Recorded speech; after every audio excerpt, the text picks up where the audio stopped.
মানে এটা জায়গা হবে কি হবে না। আমরা যদি এটা দেখি এখন, যদি মানে 50 গ্রাম যদি আমরা হিসাব করি,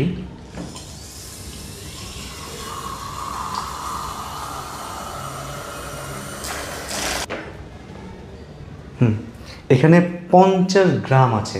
তো আমরা দেখি আসলে 50 গ্রামে এটা কতটুকু ফিল হয়, ওইটার মতো হয় কিনা।